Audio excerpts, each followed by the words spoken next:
Shalom saudara-saudara yang terkasih dalam Tuhan Yesus Kristus. Renungan kita pada hari ini diambil dari 2 Samuel pasal yang ke-12 ayat 7 sampai 13. Judul renungan kita pada hari ini adalah dengan hati terbuka. Lewat konspirasi jahat dengan meminjam tangan orang Amon, Daud membunuh Uria, lalu mengambil Batsheba menjadi istrinya dalam 2 Samuel pasal yang ke-11. Tuhan pun mengutus Nabi Nathan untuk menegur Daud. Teguran terus terang dan sangat keras disampaikan kepada Daud. Bagi sebagian orang, kedudukan tinggi membuat orang tidak mau disentuh, apapun yang dia lakukan. Tetapi meski Daud adalah raja besar yang disegani kawan dan lawan, walau teguran keras itu membuatnya sangat malu, Daud tidak tersinggung atau marah. Tidak sepatah kata pun dia ucapkan untuk berdalih atau membela diri. Dengan rendah hati Daud berkata, "Aku sudah berdosa kepada Tuhan." Pada Daud kita melihat teladan keterbukaan, yakni kesetiaan membuka diri untuk dengan rendah hati menerima perkataan orang lain apapun isinya. Bagaimanapun cara penyampaiannya tanpa menjadi emosional, tanpa berdalih atau membela diri. Keterbukaan membuat kita bersedia menerima perkataan orang lain tentang apapun, entah benar atau salah, menyenangkan atau menjengkelkan, disampaikan dengan maupun tanpa respek dan seterusnya. Jika kita bersikap terbuka, kita bersedia mempertimbangkan masukan dari manapun datangnya, mempertimbangkan kritik betapapun tajamnya, rela mengaku dan minta maaf jika bersalah, dan memperbaiki sikap jika kita ternyata keliru. Seandainya penghuni bumi berhati terbuka, damai akan lebih mudah mengalir di sana, dan dunia pun akan menjadi jauh lebih baik. Agaknya kita patut berjuang untuk memiliki keterbukaan seperti itu. Seandainya penghuni bumi berhati terbuka, damai sejahtera lebih mudah hadir di sana. 2 Samuel pasal yang 12 ayat 1 sampai ke 25. Tuhan mengutus Nathan kepada Daud, ia datang kepada Daud dan berkata kepadanya, "Ada dua orang dalam satu kota, yang seorang kaya dan yang lain miskin. Si kaya mempunyai sangat banyak kambing domba dan lembu sapi. Si miskin tidak mempunyai apa-apa selain daripada seekor anak domba betina yang kecil yang dibelinya dan dipeliharanya. Anak domba itu menjadi besar padanya, bersama-sama dengan anak-anaknya, makan dari suapnya dan minum dari pialanya, dan tidur di pangkuannya seperti seorang anak perempuan baginya. Pada suatu waktu orang kaya itu mendapat tamu dan ia merasa sayang mengambil seekor dari kambing dombanya atau lembunya untuk memasakkannya bagi pengembara yang datang kepadanya itu. Jadi dia mengambil anak domba betina kepunyaan si miskin itu dan memasaknya bagi orang yang datang kepadanya. Lalu Daud menjadi sangat marah karena orang itu dan ia berkata pada Nathan, "Demi Tuhan yang hidup, orang yang melakukan itu harus dihukum mati. Dan anak domba betina itu harus dibayar gantinya 4 kali lipat karena dia telah melakukan hal itu dan oleh karena dia tidak kenal belas kasihan." Kemudian berkatalah Nathan kepada Daud, "Engkaulah orang itu. Beginilah firman Tuhan Allah Israel, akulah yang mengurumpai engkau menjadi raja atas Israel, dan akulah yang melepaskan engkau dari tangan Saul. Telah kuberikan isi rumah tuanmu kepadamu, dan istri-istri tuanmu ke dalam pangkuanmu. Aku telah memberikan kepadamu kaum Israel dan Yehuda, dan seandainya itu belum cukup, tentu kutambah lagi ini dan itu kepadamu. Mengapa engkau menghina Tuhan dan dengan melakukan apa yang jahat di matanya? Uria orang Heti itu kau biarkan ditewaskan dengan pedang. Istrinya kau ambil menjadi istrimu, dan dia sendiri telah kau biarkan dibunuh oleh pedang Bani Amon. Oleh sebab itu pedang tidak akan menyingkir dari keturunanmu sampai selamanya. Karena engkau telah menghina aku dan mengambil istri Uria orang Het itu untuk menjadi istrimu. Beginilah firman Tuhan. Bahwasanya malapetaka yang kutimpakan ke atasmu, yang datang dari kaum keluargamu sendiri. Aku akan mengambil istri-istrimu di depan matamu dan memberikannya kepada orang lain.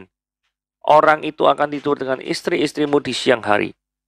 Sebab engkau telah melakukannya secara tersembunyi, tetapi aku akan melakukan hal itu di depan seluruh rakyat Israel secara terang-terangan." Lalu berkatalah Daud kepada Nathan, "Aku sudah berdosa kepada Tuhan." Dan Nathan berkata kepada Daud, "Tuhan telah menjauhkan dosamu itu, engkau tidak akan mati. Walaupun demikian, karena engkau dengan perbuatanmu itu telah sangat menista Tuhan, pastilah anak yang lahir bagimu itu akan mati. Kemudian pergilah Nathan ke rumahnya dan Tuhan menulai anak yang dilahirkan bekas istri Uria bagi Daud sehingga sakit. Lalu Tuhan memohon kepada Allah oleh karena anak itu dia berpuasa dengan tekun dan apabila ia masuk ke dalam semalam-malaman ia itu berbaring di tanah. Maka datanglah kepadanya para tua-tua yang di rumahnya untuk meminta ia bangun dari lantai, tetapi ia tidak mau. Dia juga tidak makan bersama-sama dengan mereka. Pada hari yang ketujuh matilah anak itu dan pegawai-pegawai Daud takut memberitahukan kepadanya bahwa anak itu sudah mati. Sebab mereka berkata ketika anak itu masih hidup, kita telah berbicara kepadanya, tetapi ia tidak menghiraukan perkataan kita. Bagaimana kita dapat mengatakan kepadanya anak itu sudah mati? Jangan-jangan dia mencelakai diri.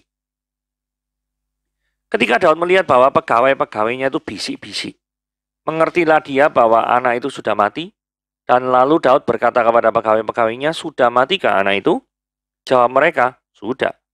Lalu Daud bangun dari lantai, ia mandi, berurap dan bertukar pakaian, ia masuk ke dalam rumah Tuhan dan sujud menyembah.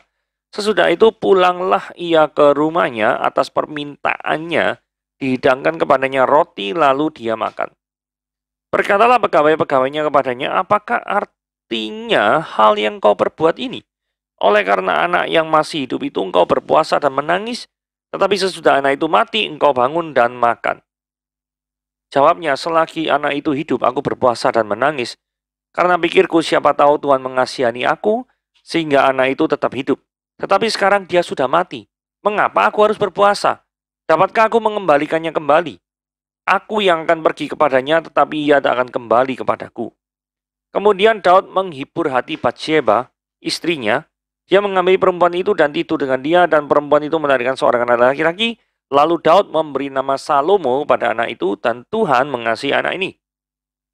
Dan dengan perantara Nabi Nathan, dia menyuruh menamakan anak itu Jedijah oleh karena Tuhan. Oke. Pembahasan 2 Samuel pasal yang ke-12 ayat 1 sampai 4. Ini sudah pernah dibahas di YouTube, di channel YouTube Renungan Bersama Hadi tanggal 22 Juni tahun 2021 ya. 22 Juni nanti search saja dengan judul Renungan Bersama Hadi, kekuasaan yang disalahgunakan. Daud ditegur Nabi Nathan, 2 Samuel 12 ayat 1-14. Jadi pagi ini kita membahas mulai ayat yang ke-15. Oke. Nah, dari sini kita belajar apa dari ayat 15? Tuhan menulai anak yang dilahirkan bekas istri Uria bagi Daud sehingga sakit. Artinya gini ya.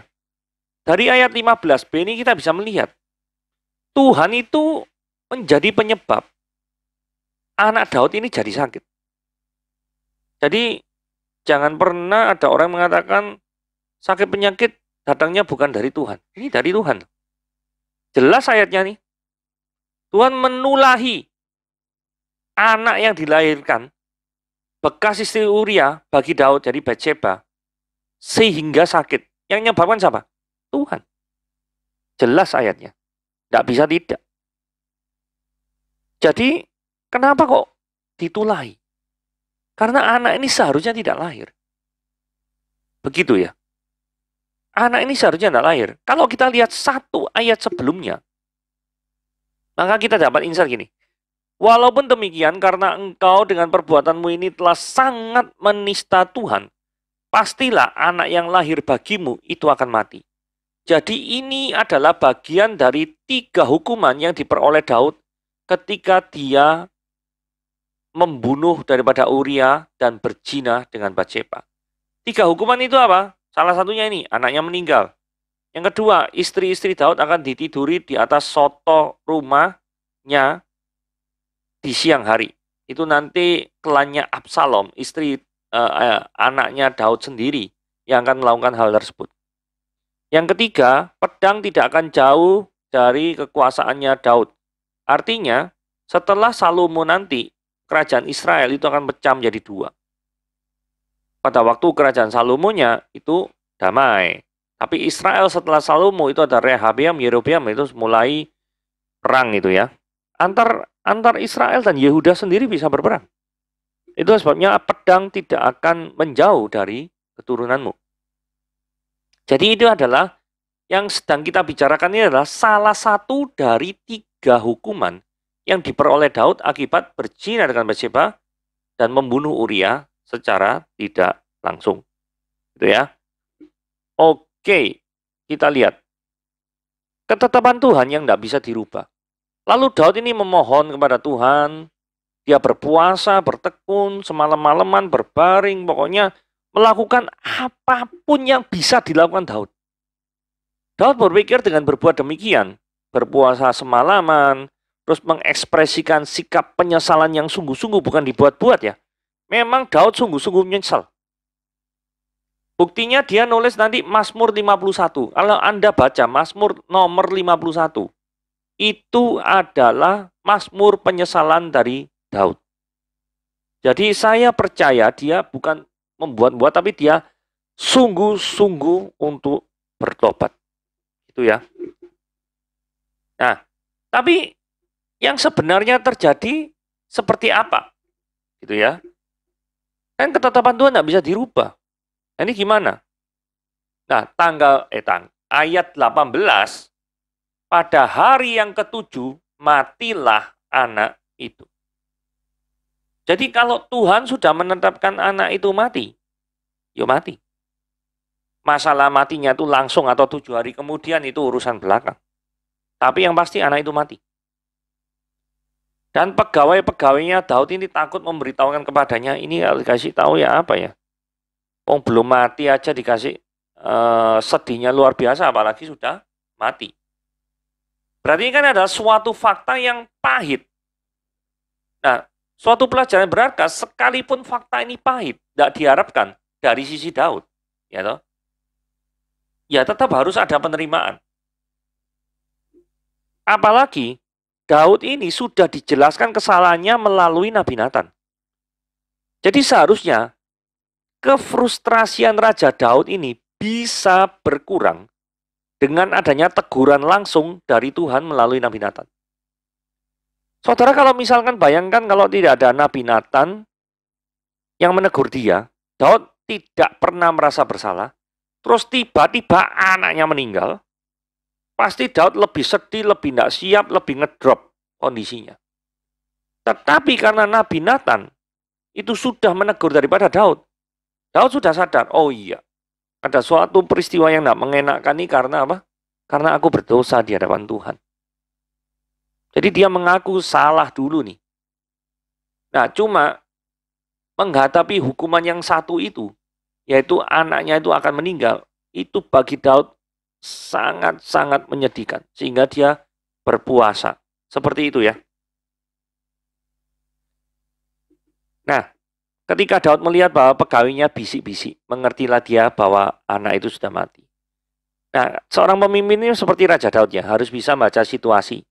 Dia bisa mengerti ketakutan para pegawainya untuk memberitahukan kematian anaknya. Ini pemimpin yang bagus. Jadi jikalau seorang pemimpin itu tidak mau mengerti kesulitan anak buah, tidak bisa mengerti dan membaca situasi daripada anak buahnya seperti apa, maka dia bukanlah pemimpin yang baik. Maka Daud langsung memulai, karena dia tahu anak buahnya ini takut menghadap dia. Nah, apa yang dilakukan seorang pemimpin yang baik ketika dia tahu anak buahnya takut terhadap dia? Kalau dimarah-marahin terus ya tambah repot. Daud ini datang kepada para bawahannya dan ngomong, tanya, sudah matikah anak itu? Tanya baik-baik Daud. Daud enggak teriak-teriak, tanya baik-baik Daud kepada para pegawainya yang sedang ketakutan. Bukan orang yang sedang ketakutan tambah ditakuti, tambah lari semua nanti. Jadi jawaban jujur dari anak buahnya ngomong, sudah matikah? Sudah. Itu juga harus diteladani. Karena sekalipun jawaban jujur itu menyakitkan, tapi memang ada kalanya kejujuran itu tidak menyenangkan semua pihak. Dalam hal ini, Daud pun kalau ditanya, kalau boleh milih, pasti milih anaknya hidup lah. Tetapi Daud harus menanggung keberdosaannya, bukan? Mereka menjawab apa adanya, pegawai-pegawainya maksudnya ya. Sesuai dengan fakta di lapangan dan tidak berbelit-belit. Gak bulet. Oke, ayat 20. Move on. Lalu Daud bangun dari lantai, mandi berurap. Jadi rupanya 7 hari itu tidak mandi ya, bayangkan sendiri ya. Baunya kayak apa itu? Dia masuk ke dalam rumah Tuhan, sujud menyembah, setelah itu pulang barusan mau makan. Nah, terus-menerus dalam kedugaan, itu tidak akan mengembalikan orang yang meninggalkan kita dan menjadikannya hidup kembali. Enggak ada gunanya. Daud langsung move on. Dia berinteraksi dengan Tuhan, masuk ke rumah Tuhan ya. Tadi kan ada catatannya dia masuk ke rumah Tuhan. Itu artinya dia berinteraksi dengan Tuhan. Daud tidak marah kepada Tuhan dan meninggalkan Tuhan gara-gara anaknya meninggal. Enggak. Karena kan ada orang tertentu yang misalkan ada kerabatnya atau sanak saudaranya atau anaknya bahkan meninggal, maka dia marah kepada Tuhan, gitu. Kemudian tidak mau mengikut Tuhan. Ini Daud enggak. Karena Daud tahu apa yang menjadi penyebab anaknya itu meninggal. Karena kesalahannya dia sendiri. Daud sadar akan kesalahannya. Jadi berdamai dengan diri sendiri, itu syaratnya adalah apa? Mau mengakui kesalahan diri sendiri. Daud mau kembali beraktivitas dengan normal. Buktinya Daud minta dihidangkan roti. Nah ini kan sudah kembali normal seperti semula. Nah, ayat 21, pegawai-pegawainya ngamati perilakunya Daud ini bingung. Bingungnya kenapa? Loh, anaknya waktu masih hidup, nangis. Tapi anaknya sudah mati, malah makan. Normal ya. Kebingungan daripada para pegawai Daud ini normal. Mengapa kok normal? Karena biasanya ketika seorang anak, itu ketika masih hidup, walaupun dia sedang sakit, orang tua memang sedih, tapi bukan menjadi puncak kesedihan. Puncak kesedihan itu justru paling terjadi ketika anak ini meninggal, itu justru saat-saat paling sedih. Puncak-puncaknya itu seperti itu. Tapi justru Daud itu paling sedih sebelum anaknya meninggal. Kebalik ini. Ini sungguh suatu yang paradoks. Mau tahu jawabannya Daud seperti apa? Daud bilang, selagi anak itu hidup, aku itu berpuasa dan menangis. Karena pikirku, siapa tahu Yehova itu mengasihi aku. Sehingga anak itu tetap hidup. Tapi, bukan. Nyatanya sekarang sudah mati. Untuk apa aku bersedih? Untuk apa aku berpuasa? Aku tidak bisa mengembalikan, bukan? Anak itu mati ya mati. Jadi Daud memiliki pemikiran untuk bisa mengubah ketetapan Tuhan. Which is, itu tidak mungkin. Ayub pasal 42 ayat 2 dikatakan bahwa rencanamu Tuhan tidak ada yang gagal. Ya. Jadi ketetapan Tuhan tidak bisa diubah. Nah, dari ayat 24 kita belajar satu hal lagi. Daud itu langsung menghibur Batsheba. Pasti Batsheba istrinya juga sedih. Barusan punya anak 7 hari kemudian meninggal. Pasti sedih. Nah, cuma saat itu Batsheba sudah menjadi istri resmi Daud. Nah, Daud menghampiri perempuan itu dan lahirlah anak laki-laki yang bernama Salomo. Dan dikasih keterangan di ayat 24 ini, Yehova mengasihi anak ini. Fakta bahwa Daud memiliki anak lagi dengan Batsheba, itu menunjukkan bahwa Allah itu Maha Pengampun dan tidak menendam. Kalau misalkan Allah itu menendam atau tidak mau mengampuni, maka dia bisa saja berkata gini ya, pokoknya apapun yang lahir dari rahim Batsheba pasti meninggal. Itu sih namanya ngeceng ya. Ngeceng apa ya? Ya apa namanya? Pokoknya kamu ini tidak akan pernah bisa lepas dari hukuman. Kalau modelnya seperti itu Allah yang kita percaya itu Allah menendam. Buktinya, walaupun Daud itu berdosa, Daud mau mengaku salah, yang terjadi apa? Bisa tuh punya anak lagi. Justru melalui tangan Salomo ini, bait Allah yang pertama, yang termegah, itu yang pernah dibangun oleh manusia. Saudara, renungan harian tentang Bait Allah sudah pernah dibuat ya. Ada beberapa hari yang lalu ya. Minggu lalu kalau nggak salah itu ada renungan harian tentang Bait Allah. Sersaja renungan bersama Hadi, Bait Allah dari masa ke masa. Judul renungannya seperti itu. Ya. Kenapa kok dari Salomo ini paling besar? Nah, kalau Anda ingin tahu berapa nilai rupiah Bait Allah yang dibangun Salomo, nah silakan lihat di renungan itu. Ya. Di tangan Salomo pula Israel itu mencapai masa-masa kejayaannya. Jadi memang benar-benar ini disayang Tuhan. Padahal lahir dari siapa tadi? Dari rahimnya Batsheba. Gitu ya. Nah, yang menarik ini hubungan Nabi Nathan dan Daud. Dengan perantaraan Nabi Nathan, dia menyuruh Daud maksudnya, menamakan anak itu Yedija oleh karena Yehova. Jadi arti namanya Yedija itu adalah dikasih oleh Tuhan. Saudara, kalau ini perhatikan baik-baik ya. Daud itu masih berinteraksi dengan Nabi Nathan. Ini menarik. Mengapa? Karena Nabi Nathan adalah nabi yang negur kesalahannya. Daud tidak mendendam terhadap Nabi Nathan. Nah, ini adalah salah satu contoh lagi kedewasaan yang bagus dari seorang Raja Daud. Seorang raja yang mau dikoreksi. Seorang pemimpin yang mau ditegur dan mau diubahkan, mau mengaku salah, mau diubahkan oleh Tuhan, dan mau berdamai dengan dirinya sendiri. Saudara, ada berapa banyak pemimpin di dunia ini yang tidak mau dikoreksi oleh firman Tuhan? Saudara kira-kira mau nggak dikoreksi oleh firman Tuhan? Atau saudara sebagai pemimpin merasa terlalu sombong untuk dikoreksi dengan firman Tuhan? Saudara, setinggi apapun engkau, yang lebih tinggi daripadamu, itu adalah Tuhan sendiri. Jabatan, kekayaan, kekuasaan, tidak ada apa-apanya di hadapan Tuhan. Yang penting bagi Daud ya. Jadi korban persembahan yang diterima oleh Tuhan adalah jiwa yang hancur di hadapan Tuhan. Mau dikoreksi, mau dibentuk. Karena ada lagu bagaikan bejana siap dibentuk. Betul enggak? Kalau bejana di tangan penjunan, sang pembentuk periuk itu, dia akan membentuk sesuai dengan kehendaknya. Ketika melalui pembentukan itu, kalau bejana itu bisa bersuara, mungkin dia merasakan, wah aku enggak mau kayak gini, aku enggak mau kayak gitu. Tapi Tuhan maunya seperti itu. Tuhan maunya berjalan seperti itu. Engkau harus turut serta dengan dia.